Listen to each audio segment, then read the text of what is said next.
እና ስም ሁላ ብለውጥ የሚጣሉ ይመስለኛል። የሚገርም በጣም ትልልቅ ሰዎች ምናምን በተለይ እነዚህ ዑለሞች ምናምን ሲተዋወቁኝ ከሼህ መሐመድ ሐሚዲን እነ ሼህ አብደላ እንድሪስ እንዴ አካቢሮቹ ምናምን ስምህ ማን ነው ሲሉኝ አስማማው ስል ደስ ነው የሚላቸው። አስማማው አህመድ ማለት እነሱ እንትን ይሉታል ይተረጉሙታል። መሐመዱል አሚን ታማኙ መሐመድ የሚያስማማው አህመድ ያው አባ አንተ ወቅቱ ጋር አስማማና እስኪ ባርግልኝ ምናምን ይሉኛል ይፎክሩኛል። ግን ሂዶ ምንድነው ስሜንም በጣም ነው የማከብረው የምወደው። እኔም ሁለት ደግሞ የወጣበትም ደግሞ ምክንያትም ስላለው በጣም ደስ ነው የሚለው።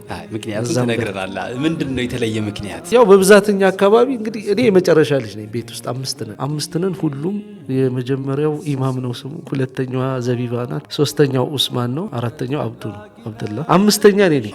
የሁሉም ስም የሆነ እስላማዊ ባክግራውንድ አለው እና ግን እኔ ጋር ሲደርስ በቃ ያው ትዳር ውስጥ ስትኖር እናትና አባቶቻችን በተለይ ደግሞ በበፊት ጊዜው ችግሮች ይኖራሉ ምናምን አንዳንድ ጸቦች ይኖሩ ነበር ቤት ውስጥ እና እኔ ከተወለድኩ በኋላ ለአንድ አመት ምናምን ሐሙዲ ቹቹ ምናምን እያሉ ነበር የምኖረው። እንደዚህ ትምህርት እስክደርስ ድረስ ቋሚ ስም የለኝም። አያት የምጠራብኝ ሌላ ስም ነበር ምናምን። ከዛ ትምህርት ይዞኝ ይሄድና ፋዘር ሲመዘገብ ማን ነው ምናምን ሲሉት ቤቢ ነው ስሙ ምናምን ይላቸዋል። ማዘርም ነበረች ቤት በምጠራበት ቤቢ ይባላል።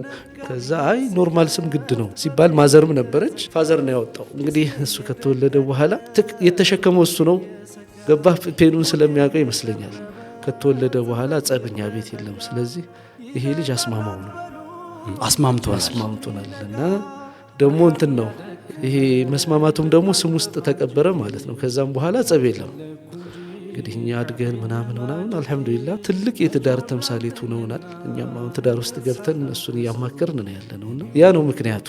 እና ስም ሁላ ብለውጥ የሚጣሉ ይመስለኛል።